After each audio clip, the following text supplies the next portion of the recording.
Hi guys, this is Jackdaw and welcome to my second spotlight video ever.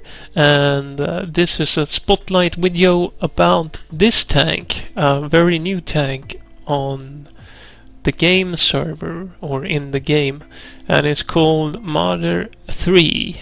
And here are stats. It's a rank 2 vehicle. It has a 3.0 battle rating. Not much to brag about when it comes to rewards, but the mass is low and engine power isn't all that high, but considering the mass, it can still do quite well in a straight line at going at the maximum 42 kph.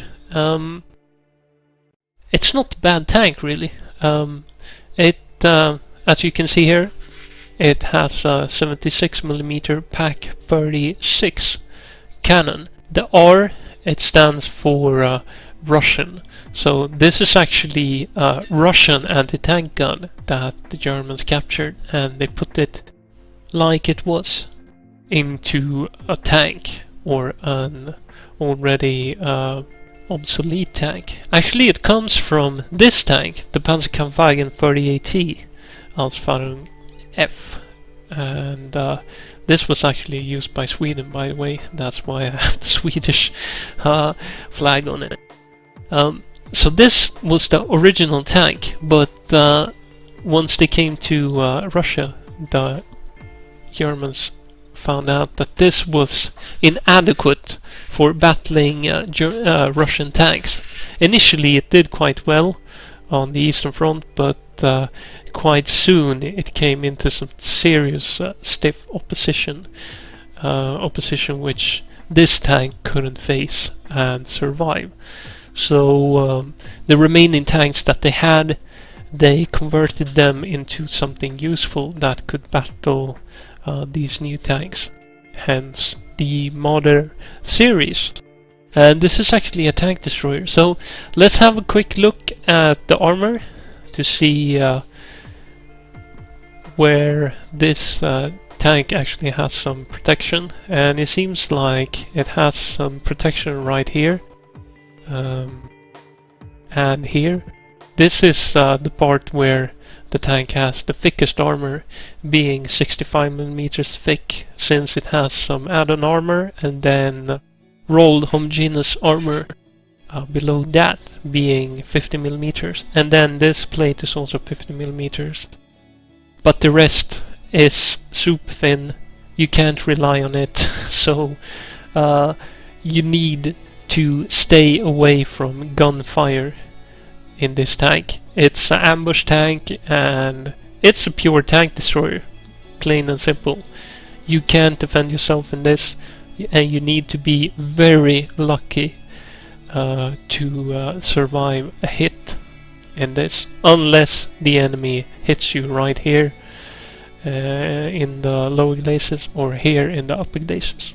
So yeah, where's the crew situated and the components?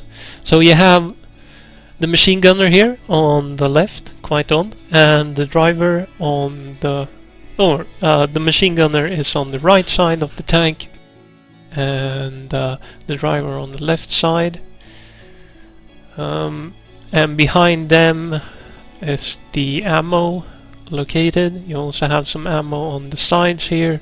A fuel tank right behind the driver, and another fuel tank right behind the machine gunner. So basically, if you hit the tank right here, it will go boom in a loud ball of fire. A bad idea though could be to hit the tank in the soup structure, since you only kill either the gunner or the loader, or you knock out the gun, but the tank might still be able to back away and repair. So you want to aim low at this thing or at the side, and if you get the side shot, you have to be really unlucky not to knock this tank out. Where you want to aim for is the the back half of the tank, where you have fuel tanks and ammo and engines and stuff. If you hit it in the front, you might hit nothing. For example, if you hit it here, considering the tank is so thinly armored, and it's open-topped, armor-piercing round that doesn't have any kind of explosive filler, might just pierce straight through the tank and just go out the other side, causing no critical damage whatsoever. So if you face a tank like this, consider firing normal AP ammo, or even HE might work. Avoid firing APCR at this thing. So let's have a game in it, and I'll talk to you a little bit more about the history of the tank. And I just looked it up, and it seems like Marder actually means marten. The small little weasel-like creature. So that's kinda cool, because that kinda describes this tank and how you should play it. You need to be sneaky, because you don't really have any armor, and it's an open top tank, so it's really vulnerable to any kind of incoming fire. So this is the second game in the tank, so I don't have repairs for it, and I don't have the Panzergranat 40, the APCR round. It's just, I have 30 rounds, simple AP ammo, that's what I have. So I chose to give it the insignia for the flying horseman, or the jumping horseman. It was the insignia for the tank division that tried to take Stalingrad. And since we're on Mostok, I think that's near the... I can't remember the name of the mountain range. But you know, the mountain range that borders to Chechnya in the south. Chechnya, Georgia, Armenia. South of Stalingrad, or what now is Volgograd. I think it's quite a fitting decal for it. I'm gonna try to stay hull down. There's a tank. Oh, I can't look. Depress the gun enough. So we're guessing at maybe 1200. That was close, just to the left. Let's give it another go. He's moving. That was way off to the left. He's firing at me. I'm gonna back off. Take up another position. I can't depress the gun enough. It's kinda bad. Let's see if we can get a shot off here. I'm aiming for 1200. Yeah, that's a good range.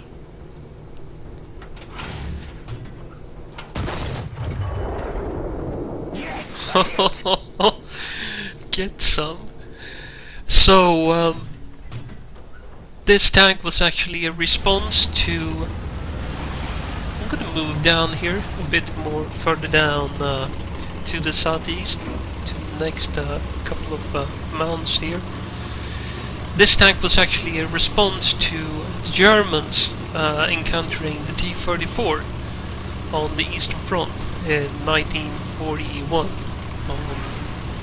During the autumn and winter in 1941, they found out that they didn't even have any kind of weapon that could take out the T-34 or for that matter KV-1, except for the Flak 38, the 88mm anti-aircraft gun, and the Pak 40, which is a German AT anti-tank gun.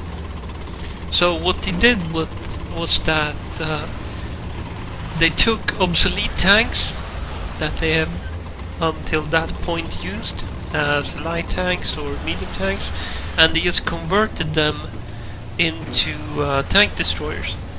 And in this tank you actually have captured 76.2mm guns, anti-tank guns that they captured in Russia.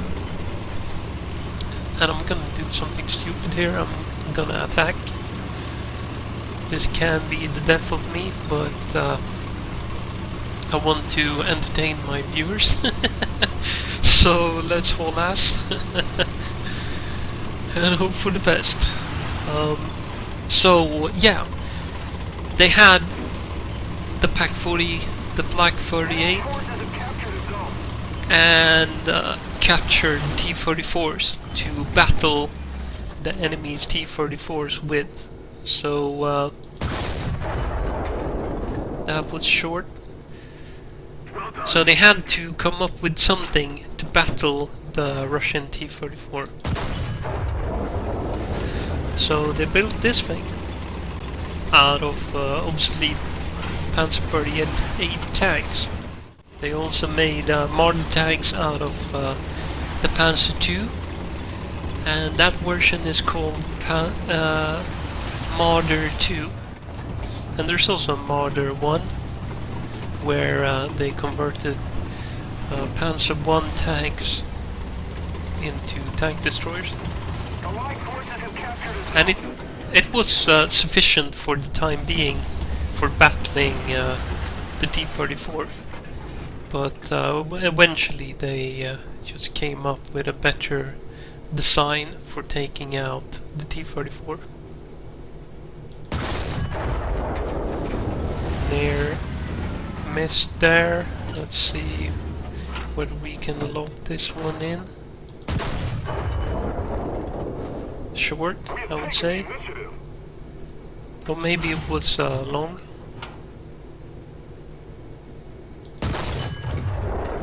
Yeah. Suit 37. Oh, he actually hit me. He got the driver. Couldn't see any incoming fire though. But as I said, it was a good solution to the problem. And this tank was actually a good sniper tank. And it was reasonably small. Oh look, I've lost a crewman. What the heck? Did he just die? Can be. So I have no gunner. Or maybe I just lost him, I don't know. I have a loader though. He'll just have to do the work for 2 men now. Then. So eventually they came up with a better solution for battling the T-34, and that was the Tiger tank and the Panther. And those tanks were much more suited for the kind of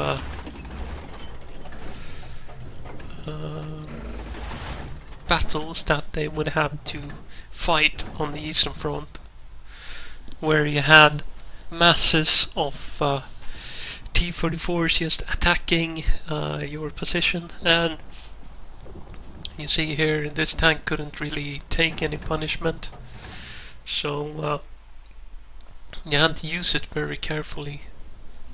And of course they had the Stug 3, the Stug 3F and the G model, using a similar kind of gun, the 75mm Pak 40 gun. That was also capable of knocking out KV-1. But these tank destroyers actually stayed with the German army until the end of the war. because they did the job that they were set out to do. But however, they couldn't take any kind of punishment without getting knocked out. And of course, there wasn't much comfort living in a tank like that during wintertime in Russia with an open top. Can't be comfortable. One more thing. I just realized I had to look at the ammo loadout that this thing takes. You have the... Let's have a look at it here in the hangar. You have these stock ammo rounds, and they pack a serious punch. 117 millimeters at best, but then after that you get this one, the heat round for the same gun, and it can penetrate 100 millimeters of armor at any range. Although the velocity of the round is quite low. But what I wanted to show you is that the Panzergranat 40 has some 153 millimeters of armor piercing capability at max, and that's just crazy for a battle rating 3.0 tank. So I can definitely see myself having some fun with this thing in the future.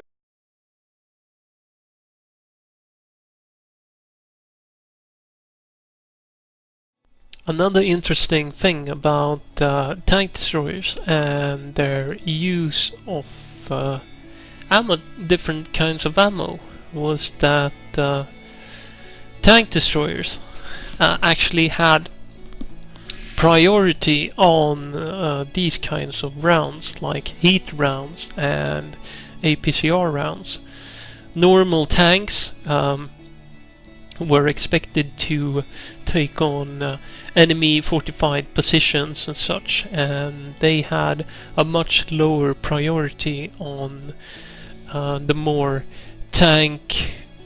anti-tank ammo, if you like, such as APCR and heat rounds. So that might explain why this thing has such an awesome loadout with rounds that you can use.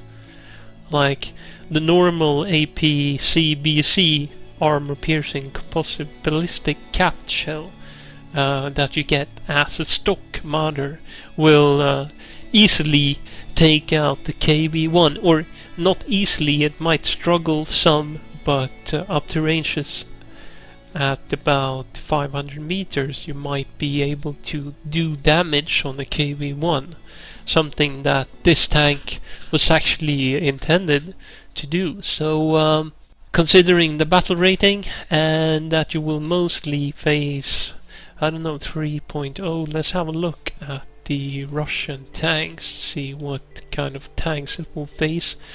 I've faced T-50s on a number of occasions, and once you hit them, you tend to one-shot them.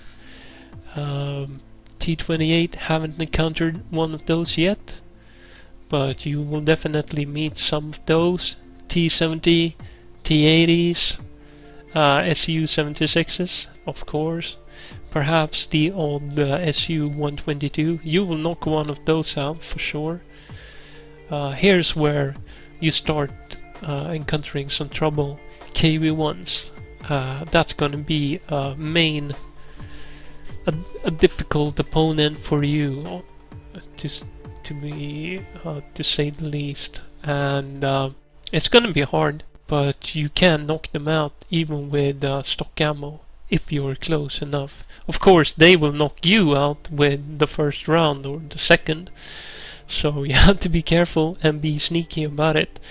But you can even face these kinds of T-34s, the T-34 Model 30, 1940 and the Model 1941, and knock them out without a problem. Should you even face the T-34 85, now you're not gonna do that, but if you would, you could actually knock it out if you aim right at weak spots in the hull with that kind of gun.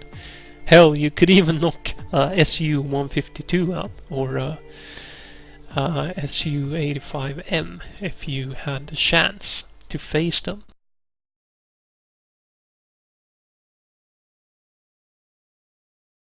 Hi again. I decided to do a weapon test on this tank, and I put it at probably the worst kind of opponent you could face in this tank if you're really unlucky, and that's the KV-2. And we're gonna fire at the frontal armor of this tank, and I think the tank is about 400 meters away. Could be slightly less, perhaps 300 meters. And let's try with the normal AP ammo to the side of the turret, and let's see how it does. That did absolutely nothing. Let's aim for the turret ring, see what happens. Holy crap! I knocked out a lot of crewmen there. And then let's have a shot at the machine gun port here with stock ammo. So you kind of get my point, do you? This tank is a brutal anti-tank weapon, and it's more than capable of knocking out any kind of tank it will face on the battlefield. So and yeah, even KV-2s.